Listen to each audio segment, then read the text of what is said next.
Kembali bersama Profesor Jiwa, pada video kali ini kita mau menguak misteri temperatur bumi dengan geotermometer.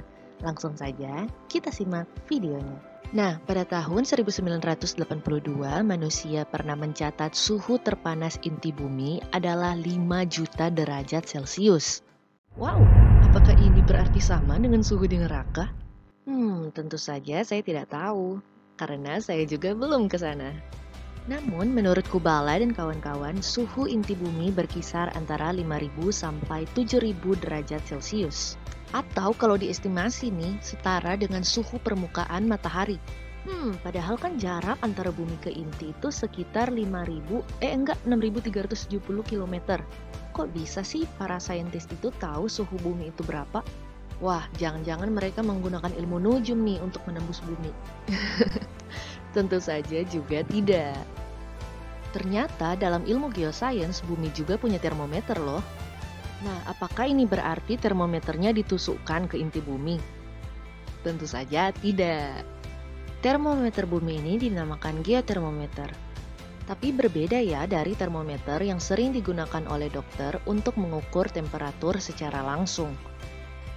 Geotermometer bukanlah suatu alat, melainkan suatu metode pada bidang ilmu geokimia untuk mengestimasi temperatur pada suatu kondisi geologi menggunakan data kimia dari uji sampel di laboratorium.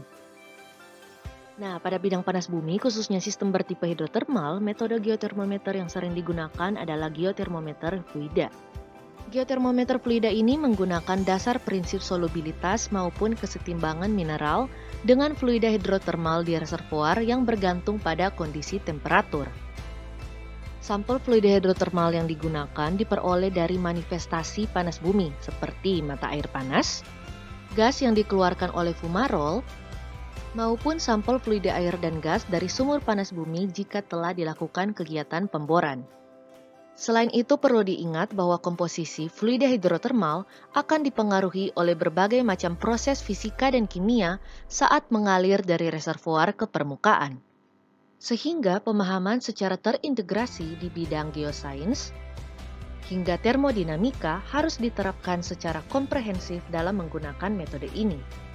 Nah gitu sahabat jiwa, pertanyaan berikutnya nih, apakah geotermometer ini memiliki tipe tertentu?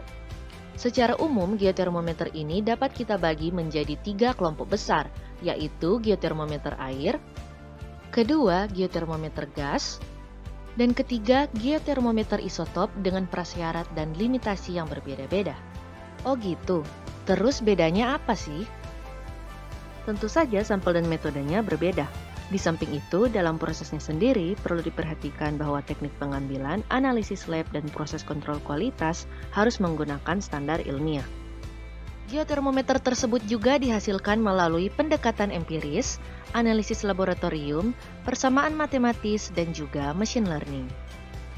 Akhir kata, metode geotermometer dapat membantu ahli geosains maupun keteknikan agar dapat mengestimasi temperatur reservoir panas bumi, baik pada tahap eksplorasi, pengembangan, maupun monitoring berkala saat lapangan panas bumi telah beroperasi.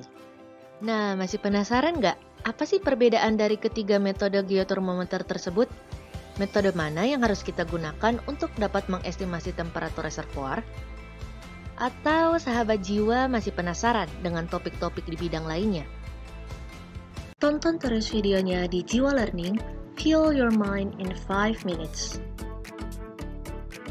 Ikuti terus update dari AI5 di website dan sosial media kita.